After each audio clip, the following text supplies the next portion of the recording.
Qala al-musannif rahimahullahu ta'ala wa nafa'ana bihi wa bi 'ulumihi fid dharain amin.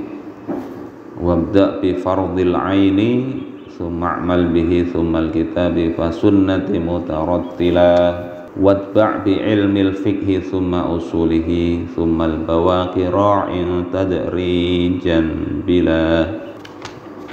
Wabda' bi fardhil 'ain, ini masih membahas tentang ada belajar kemarin. Hendaklah memulai belajar itu dengan fardu ain. Rasanya sudah kita bahas, yakni ketika orang itu masuk baligh, maka hendaklah dia itu mesti sudah mengerti apa yang mau dia kerjakan, hukum-hukum yang mau dia lakukan, dia wajib mengetahuinya. Tidak boleh dia melakukan perbuatan kalau dia tidak ngerti hukum Allah Ta'ala. Ini fardu ain, yakni fardu terkait amal-amal perbuatan yang kita lakukan. Sholat, ya, kalau masuk waktu zuhur berarti wajib mengerti hukum sholat-sholat itu. Bekerja wajib tahu hukumnya, menikah wajib tahu hukum-hukumnya. Jadi itu fardu ain. Suma'mal bihi, kemudian beramallah dengannya. Sumal kitabi fasunnati mutarattilah, kemudian belajar Alkitab, as-sunnah secara pelan-pelan. Jadi belajar begitu pelan-pelan. Kemudian wadba' bi ilmil fiqhi summa usulihi, yakni ikuti setelah itu belajar ilmu fikih, yakni maksudnya fardu ain dalam ilmu fikih itu apa saja. Ila antablugha darajatal ifta' fahuwa fardu kifayah. Jadi belajar pelan-pelan ilmu fikih sampai derajat dia bisa memberikan fatwa. Itu fardu kifayah. Tidak harus begitu. Yang fardu ain ya yang kita laksanakan hari-hari itu. Atau yang mau kita bicarakan sama. Kita mau bicara apa, pelajari dulu ilmunya. Kalau tidak ada ilmunya, jangan kita berbicara tentang persoalan tersebut. Nanti jadi menyesatkan orang. Jadi ilmu fikih sampai derajat ya meningkat sampai bisa memberi fatwa, ya huwa ila anta belugha darajatal ijtihadi wa huwa sunnah. Ya, dilanjutkan tadi sampai mampu ya pada level ijtihad, dan ini sunnah. Tapi kalau sampai ijtihad ini ya perangkat ilmunya banyak. Tsumma usulihi, kemudian belajar usulnya. Ya, wadba' bi ilmil fiqhi tsumma usulihi. Ilmu usul fikih itu al ilmu bil adillati syar'iyyah, ilmu yang membahas dalil-dalil syara'. Ya, jadi pembahasannya kalau fikih itu bicara perbuatan atau benda itu gimana hukumnya. Kalau usulul fiqh itu bicara dalil-dalilnya. Ya, usulul fiqh. Yang dengan itu bisa dapat hukum syariat. Ini kok hukumnya wajib, sunnah dan sebagainya, gimana bisa muncul dari dalil-dalil itu? Itu usulul fikih, ya, usulul fikih. Sumal bawaqi ra'in tadrijan bila, kemudian sisanya, ya, ilmu-ilmu sisanya maka perhatikanlah sedikit demi sedikit, sedikit demi sedikit. Kalau Mesir itu Al-Azhar itu membagi ilmu itu ada ilmu maqasid, ada ilmu wasail, ilmu tujuan dan ilmu alat. Nah, ilmu alat itu salah satunya bahasa Arab, itu ilmu alat. Nah, bahasa Arab dengan ada 12 cabang ilmu. Kemudian ilmu tentang usulul fiqh itu ilmu alat, ilmu alat. Jadi kalau fikih itu hasil yang dituju, ilmu tauhid itu hasilnya, tasawuf itu hasilnya, alatnya itu adalah tadi bahasa Arab, ya, usulul fiqh, ilmu usul tafsir dan seterusnya. Nah itu pelan-pelan dipelajari. Kita bisa mungkin merenung yang kita pelajari itu sudah sampai mana, tambahi. Wa ulumu adabin samaniyatun, dan ilmu adab. Ilmu adab di sini maknanya adalah ilmu bahasa. Maka ada di dalam IAIN misalnya fakultas adab. Itu bukan adab unggah-ungguh kata orang Jawa, tapi adab di situ maksudnya bahasa. Samaniyatun, ada 8 yang pokok ya. Lughah, pertama lughah. Ilmu lughah. Ulama yang terkenal di ilmu lughah itu adalah Al-Asmu'i, atau orang menyebutnya Al-Asma'i. Itu yang paling top dalam ilmu lughah. Kemudian sorfun, wa ilmu adabin samaniyatun lughatun sorfun wa nahwun wal ma'anil mufdala. Ada 8 tadi. Pertama bahasa, lughah, kemudian sorof. Sorof ini penting karena dengan ilmu sorof ya, kita bisa banyak tahu kata dengan satu saja kita tahu ya, satu kalimat atau satu kata kita bisa tahu perubahannya, itu bisa jadi belasan ya, atau puluhan bahkan. Itu sorof. Bicara timbangan-timbangan bentuk kata dalam bahasa Arab. Kemudian nahwun, ilmu nahu. Ilmu nahu ini yang terkenal Sibawayh ya, kita tidak harus sampai seperti itu, yang ngerti sedikit-dikit lah, sehingga kita tahu membaca sesuatu itu ujung kalimatnya bagaimana bacaannya, a i u nya. Terus kalau ada beda-beda pandangan tentang bacaan ujungnya itu kita bisa tahu bahwasanya oh ini boleh aja, ini kada. Kemudian wal ma'ani, yang ketiga ilmu ma'ani, yakni bicara kondisi-kondisi lafal dalam bahasa Arab. Cocok enggak ini kata ini dipakai untuk menyatakan kondisi demikian, misalnya memilih kata. Sama kita bicara bahasa Indonesia atau bahasa Banjar, tidak semua kata kan cocok. Bicara kepada orang mulia terhormat kita katakan ikam. Ya, ikam tidak cocok untuk orang yang lebih tua kita hormati. Ya, itu ya level apa bahasa kalimat ini ada juga dalam bahasa Arab. Kemudian ilmu wa kadza bayanun wal badi'u wa qafiyah wa kadza arudun fatluban ha mujmala. Begitu juga ilmu bayan. Ilmu bayan yang kelima tadi, cabang bahasa Arab. Ilmu bayan itu adalah ilmun yu'rafu bihi ityanul ma'nal wahid bitarkibin mukhtalifah. Ilmu yang dengannya dikenal bagaimana mendatangkan satu makna dengan berbagai macam susunan kata yang berbeda-beda. Redaksinya ini gimana, mau ngomong tujuannya begini, kalimat yang pas itu seperti apa. Nah itu dibahas di dalam ilmu bayan. Bentuk-bentuk pengungkapan ya.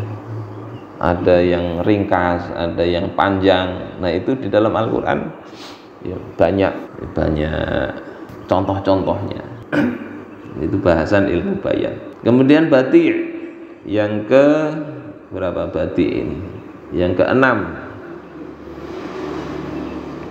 yakni ilmu tu'rafu bihi wujuhu tahsinil kalam ba'dari ayatil mutabaqah limuqtadul hal wa ba'dal khalwi anit taqid. Ilmu yang dengannya dikenal sisi-sisi bagaimana membaguskan perkataan setelah memperhatikan ini cocok enggak dengan kondisi dan kosong dari sesuatu yang sulit. Ini kalau di Al-Quran ini penting juga belajar ilmu ini untuk tahu keindahan Al-Quran. Kadang satu kata itu, satu makna bisa banyak kata-kata yang digunakan. Nah, mana yang cocok? Biasanya ada istilah nanti di dalam bahasa ilmu balaghah itu ada tanafur, tanafurul lafaz. Lafadznya ini sulit. Misalnya apa kata bu'aq apa hujan misalnya, ada soibun, ada bu'aq, au kasoyibin, itu kan lebih enak daripada bu'aq.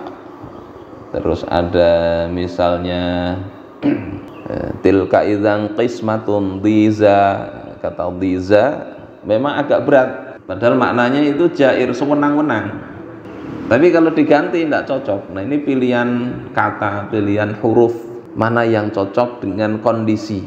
Nah ini ada ilmunya. Nah, kalau di Al-Quran ini sudah sempurna semua, antara huruf, kata dan makna itu semua selaras.